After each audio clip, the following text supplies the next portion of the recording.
What's up, guys? It's me, Jeremy, and welcome to part 2 of the Versus series, where I show my perspective of our best of threes that I played versus fellow Tempo Storm columnist TheKamsh. If you missed part 1, definitely go check it out. I'm sure you'll have no trouble finding it on the Tempo Storm website. So I'm going to start this one off by playing the Ramp Druid deck from Reynad's build on TempoStorm.com. So if you want to see that build, you can check it out. And I think it's a great deck to play in the blind pick. It does fairly well in pretty much all matchups, which is really what you want to do in this blind pick format. You want to pick a deck that can win versus pretty much anything. And so I see Mage, and Mage in the best of 3 format is really sketchy. It can be a lot of different things. You could have the aggressive mech mage, you could have freeze mage, and a lot of people are starting to play fatigue mage now too in tournaments. And so I'm at the point where it's a little bit sketchy. And so with the ramp druid deck, you kind of just want to mulligan really aggressively for ramp. And I decided to keep the Lil Exorcist just in case, or at least I think about keeping it, just in case it is mech mage. Because if it is mech mage, I need to have that somewhat early start, and it's going to be important, as well as they do play some death rattles in their clockwork gnomes. And so it'll be useful. And when you're playing versus a deck that could potentially be really aggressive, you always want to mulligan for the most aggressive version, as long as there is a reasonable chance of it being that deck. And so in my mulligan decision, that's what I intend to mulligan for. I mulligan based on the assumption that there is a fairly significant chance that it could be mech mage. And overall, my starting hand is not really that good. Didn't get into any ramp, which is really kind of something you really want to get. I drew into some heavy late game, but we know that it's not going to be mech mage. So although my hand is pretty bad, it's not heavily pressured because of the hero power play my opponent makes. On him turn 2, just hero powering my face, I know from now that it's definitely not mech mage. It could be, at this point I'm likely thinking it's freeze mage because, I mean, what other deck would not really play anything? I guess it could be fatigue mage, but at this point in the game I'm really thinking that it's actually freeze mage based on especially this turn 2. You see, I guess it's turn 3. I meant to say turn also. But based on those 2 turns that my opponent made, I'm assuming that it's freeze mage from this point on. So I get the wild growth, so that's really good. And I'm kind of starting to get a little bit nervous at this point because freeze mage is probably one of the worst matchups for my druid deck. In fact, it's probably the worst in a sense because I don't play any form of the combo. And so it's kind of difficult. So I'm just going to play out the 3-drop here. Nothing too crazy. I don't want to really overextend on the board. I'm still trying to feel out his deck. I'm not 100% sure it's freeze mage. I'm like 60% sure it's freeze mage. So I just play the little exorcist just to feel out the playing field, see what he's going to react with it. Could potentially be something, but the frostbolt unfortunately doesn't really tell me anything, although it does get rid of his frostbolt, which is really useful for me. Want to get rid of as many freeze options that he has in case it is actually freeze mage. So I draw the Sludge Belcher, so that's pretty good. So I want to play the Sludge Belcher here before the Ancient of War because I'm trying to bait out things. I'm trying to bait out removal spells. So the Sludge Belcher is a pretty good way to bait out removal spells. And so there you go. I see the polymorph. Boom. Fantastic play of the Sludge Belcher there. I bait out the polymorph very successfully on my opponent. And so now I'm free to play the Ancient of War because because he used that one polymorph, it's reasonable to assume, or at least it's reasonable to take the risk to assume that he doesn't have a second one. And so right now I'm free to pretty much play any card I would want. And of course I'm just going to lead straight out with the Ancient of War after baiting the polymorph. Great play, and overall hopefully will, at least in theory, will give me a very strong lead on the board.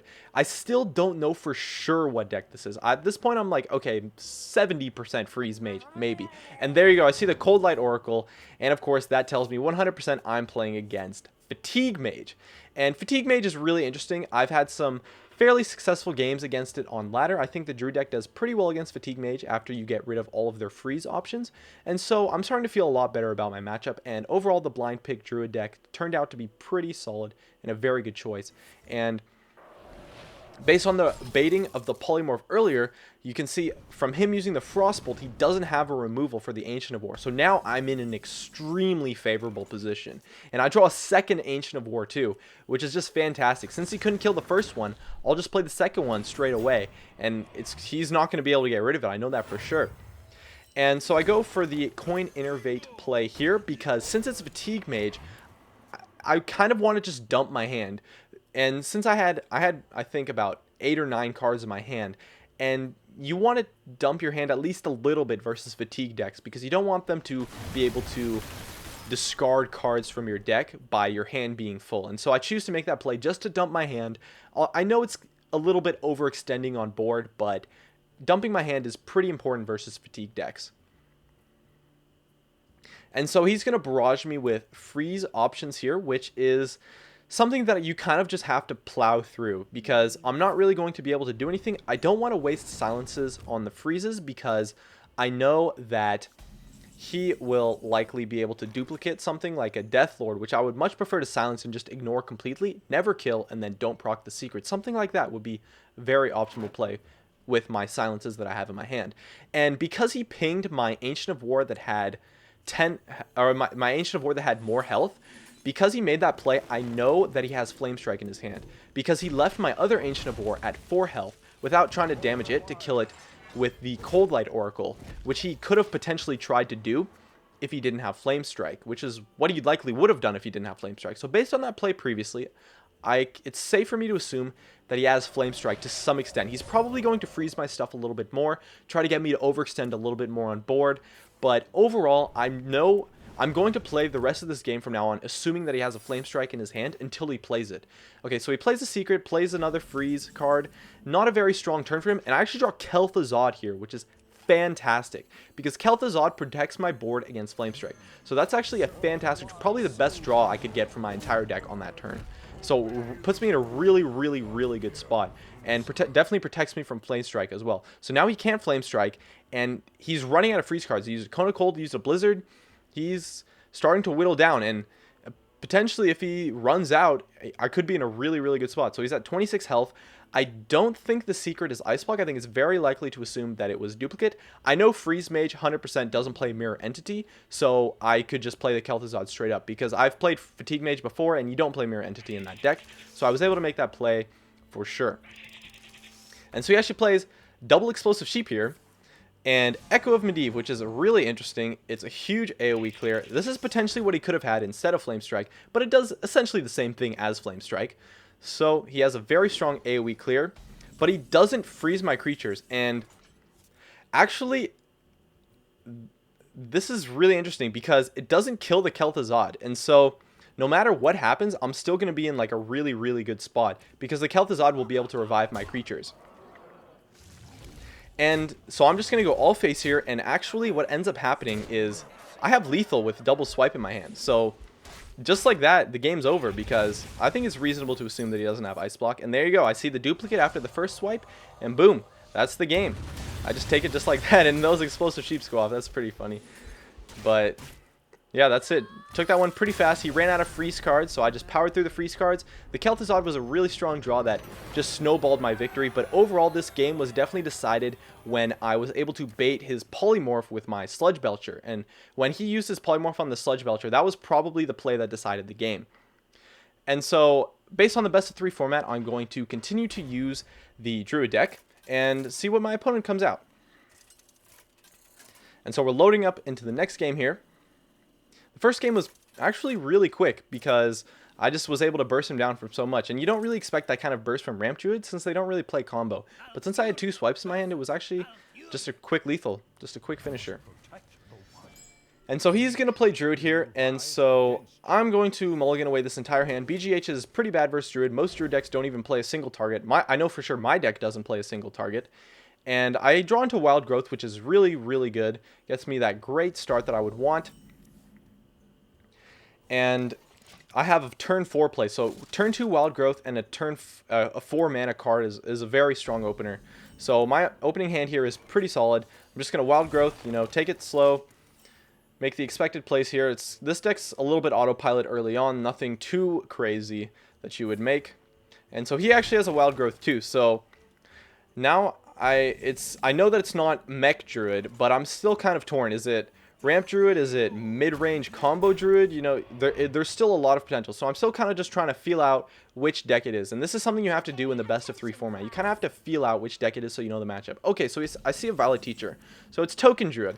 But The problem is I don't have a very good way to get rid of the Violet Teacher, and the Violet Teacher is huge. So, I mean, I kind of am forced to use Keeper of the Grove here because I know him just playing the plain Violet Teacher, he takes a very big risk in playing that Violet Teacher, and I know that. And I have to punish the risk, otherwise I'm going to fall really far behind, because he could potentially make an Innervate play with another spell and then Power the Wild, and that's going to put me just an insane amount of value behind. And so I'm forced to use my Keeper of the Grove here, which is kind of unfortunate, but it's a tough situation for me, and it's potentially possible that he did use that Violet Teacher to bait any outs, and so that could have been a good play depending on what his hand is, but he does just follow up with a swipe and coin hero power. So based on that play that he made there, it's likely to assume that he took a risk with the Violet Teacher and just used it hopefully hoping that it would survive. And if it did survive, he would just win the game straight up. And if it didn't, then it's not that big of a deal, right? So it was a risk taken by him there, but it's reasonable to assume that he doesn't have significant follow-up plays, but he does have significant follow-up plays to a Violet Teacher being on board. So I'm going to actually innervate the Keeper of the Grove here because, excuse me, the Ancient of Lore, because I really want to get ahead on board, and because I know my deck doesn't play combo, and his deck probably does, because token druids usually play 2 copies of the combo, and that means it's extremely important for me to stay ahead on board. And if I don't stay ahead on board, I'm going to be in a really tough spot. So I have to make that innervate play there, and I have to fight aggressively for the board. Otherwise, I'm going to be in really, really bad shape. And with those 3 draws that I just made, the 2 from the Ancient of Lore and for my turn, it's kind of unfortunate that I didn't really get anything to play. I didn't get any major taunts. I didn't get any big creatures that I could drop on the board. So because of that, I'm kind of going to be in a bad spot in terms of board control here. I'm just going to be able to play the little Exorcist and just hero power up, and that's going to be it for my turn, because I don't really have that much to play. I don't want to play the Sylvanas on an empty board like this. I think that's not very efficient, and I will have to use it pretty effectively, or at least use it to bait a silence at most in this game. And he's able to play his Ancient of Lore and draw 2 cards. So now, at this point in the game, I'm officially behind, because he has more cards than me, and he has a stronger board than me. Although I can deal with his board, it's going to put me significantly behind on cards, and so overall, it's going to be tough. And since I don't play combo, I can't really threaten lethal until I get rid of his cards. So playing for the card advantage game is extremely important for me, because I can't threaten lethal since my deck doesn't play double combo.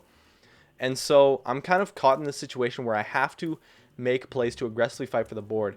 And my hand is like kind of weak, even though I have a reasonable amount of cards. I've got 6 cards, which is a decent amount, but I don't have like a lot of responses, and I need to draw some more and fish for cards that are big taunts, and I'm kind of stuck in a sticky situation. And so overall, depending on what he has, I might be in a really, really bad spot, or I might just be in a below average spot. But overall, I'm definitely behind in this game. Despite now having a slight tempo lead and my Sludge Belcher being able to attack next turn, I'm in a very, very weak spot. And I'm not really sure what's going to come out here, because I haven't seen Spectral Knights, I haven't seen Shades of Naxxramas, and boom, Dark Whispers. Wow. That is really interesting. I've seen this deck on TempestStorm.com, so you can check it out there. And that's a very, very strong play here. I actually get extremely lucky here and top deck a swipe. And normally this swipe draw, normally that Dark Whispers play would have been massive. But since I was able to top deck a swipe, I'm actually going to be able to kill most of the Wisps here. But even still, even with that play, he still keeps 2 Wisps on the board, which is really strong for him. And so that play was really cool. I really like that Druid deck, actually. So I know what deck he's playing now based on that card. I know he's playing the Dark Whispers Druid token deck. I know he plays a lot of combos. And he plays a Violet Teacher here, which is actually terrible for me, because I no longer have control of this board. And I don't have any more board clears unless I top deck the second swipe, which is extremely unlikely.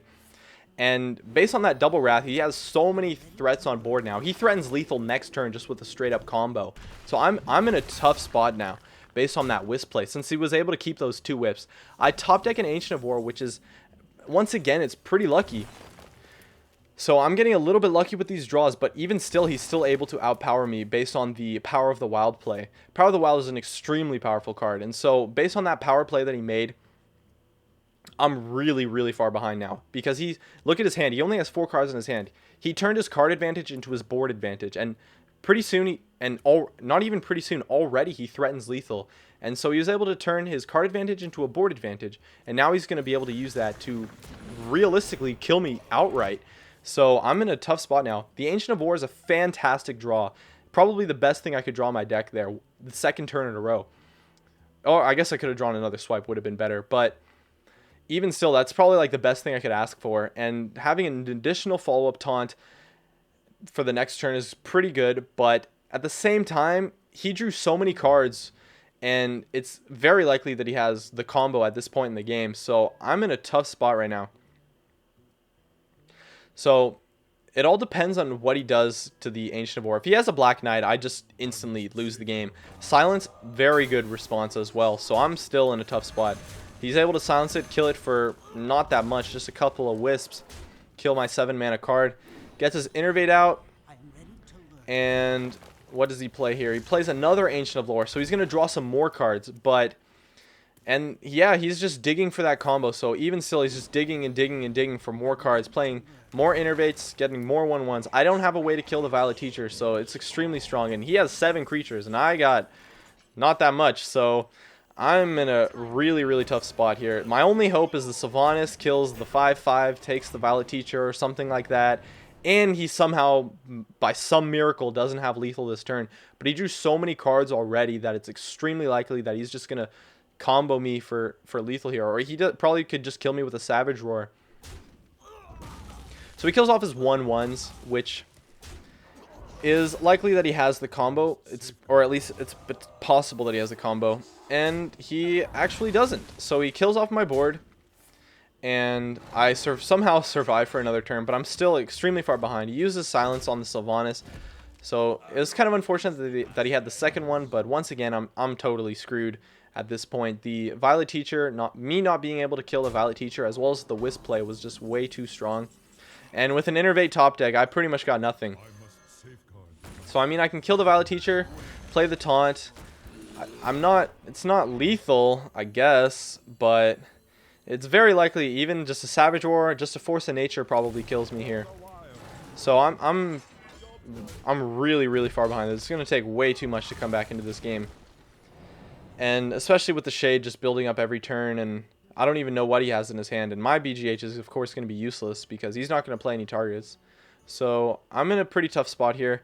I think his Druid deck is actually really cool. I really like that Wisp deck. I think it's awesome, to be honest. And so he gets the Force of Nature from his top deck, but the thing is that he was bound to draw it eventually, since he already drew like 6 cards that game with his 2 Wraths and double Ancient of Lore. So it was extremely likely for him to draw something eventually. Even just like a swipe probably would have done it. But I'm actually stuck at 1 HP here, but even with the Sunwalker draw, it's still lethal because he can hero power the Divine Shield. So that's the game, I guess. It was actually pretty interesting. I think that Druid deck is really cool. I think it has a great matchup against Ramp Druid. And it was a very solid counter pick by him because he was able to get the Violet Teachers out. And the Ramp Druid has a difficult time dealing with the Violet Teachers. Even the first one, I had to use a Keeper of the Grove, which is very inefficient. So overall, I think it was a great counter pick by him. And it turned out really well for him, and he was able to clean up the game. Snowball the board advantage. He didn't even have to kill me with the combo. He just had the Force of Nature. So definitely a pretty solid game. I lost that one though, but it is a best of 3, so we're going to go to game 3. And I'm actually going to play my Paladin deck. Well, I guess it's not mine. It's 6 Paladin deck that he created on, you can see that on TempoStorm.com as well. I'm going to play this game. I'm going to play this deck a second time because I really was not satisfied with the first game that I played in the first best of 3. And I really, really like this deck. This Paladin deck is actually my favorite deck in the game. So I really like this, and I think it's a solid counter pick. It does a great job against the Druid by controlling the board, and it has a lot of removals. It can deal with the Wisps. It can deal with the Violet Teachers. So I think it's a pretty solid option. I mulligan my whole hand there because I want to really mulligan aggressively for an early start so I can just bust out of the gate. And because I know that if I get an early board lead, the Druid's going to have a very hard time coming back, which is why I like this deck as a counter pick so much. And so I got the Zombie Chow, I got the Shielded Mini Bot, I got some hero powers. It's a great start. So the Shielded Mini Bot follow-up is going to put me in a great spot. And the Druid is definitely behind at this point in the game. And it's going to take him a lot to come back because Violet Teacher is not going to help him come back. Violet Teacher is not a comeback card. That's the thing about Druids. They don't play very many comeback cards other than things like Swipe. So he's just going to be stuck hero powering. He didn't get the Wild Growth, so I'm already in an insane position right now. I'm in the spot to pretty much snowball this game. The only problem is that I don't have a 4-drop. If I had a 3-drop, if I had a Muster for Battle, if I had a 4-drop as well, I would be like, this game would be over. He wouldn't even have a chance. But because I don't have a strong follow-up play, I can only hero power. He's definitely still behind, and he's going to start taking a lot of damage, but he's going to have at least a chance at coming back. The game's not completely over. So the opener was strong, but it's not game ending. It was not game deciding. And my follow-up plays are below average, I guess you could say. So we're just going to have to see what he throws out here. And so he coins a Swipe, which is definitely an inefficient response. However, it does at least heal him for 5 because of the Zombie Chow. But I'm able to get rid of his Swipe. I get really, really lucky here with that top deck. Wow. The Paladin Shredder, fantastic top deck. But the thing is that I had a lot of cards I could have drawn in my deck. I had Knife Jugglers, Muster for Battles, Piloted Shredders, as well as the additional Zombie Chow and Shielded Mini-Bot that I could have drawn there. So I had about like 8 to 10 cards in my deck that I could have drawn to play there. And although Piloted Shredder was the best one, just drawing a card that I could have played on that turn would have been totally fine. And so he actually plays Power of the Wild here. So him playing that Power of the Wild tells me that he's really desperate. Really desperate. Him using that power card. And so I'm just going to go... And that's the instant where I decide to make an extremely aggressive play by playing the Sludge Belcher and attacking his face instead of attacking into the 3-2 and trading and hoping I get something from the Piloted Shredder. That play is really aggressive, but because he made that super desperate play, I'm allowed to make this kind of aggressive play. So I make that read, and that play tells me a lot about his hand and puts him in a really bad spot as well. And so he's just going to trade into my 4-3 anyways. So I'm in a great spot. Another Piloted Shredder. That's a great draw. And so I have the ability to trade into him, or I could just hit his face. And based on that aggressive playstyle that I made earlier, and him being really desperate and using some inefficient cards to remove and fight for the board, I'm probably just going to keep this one aggressively. I think about it. I got to spend some time.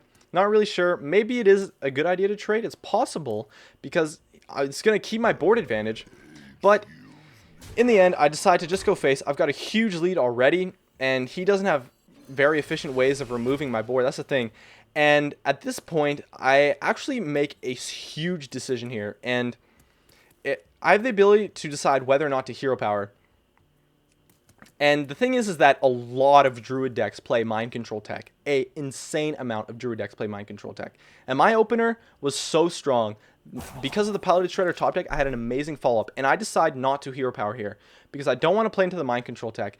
And the thing is that the Mind Control Tech, stealing the Piloted Shredder, stealing the Sludge Belcher, is probably one of the only ways for him to come back into the game. And I'm already so far ahead that there is absolutely no reason for me to take that risk.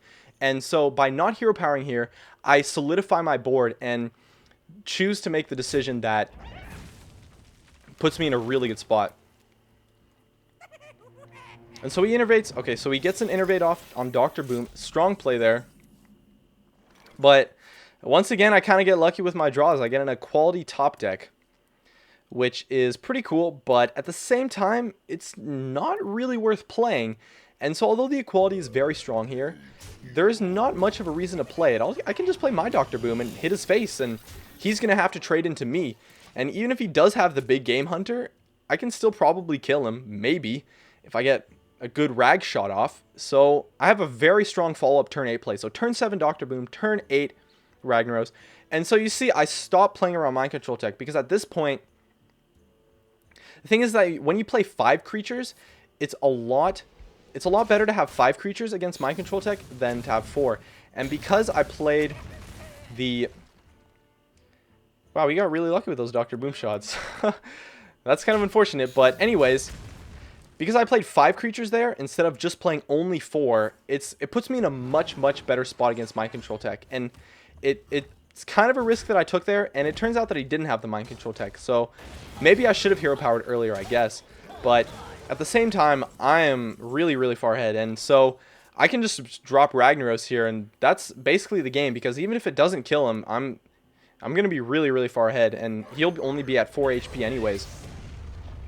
So I dropped the Ragnaros after the Dr. Boom, and it hits his face, and there you go. That's the best of 3. I won.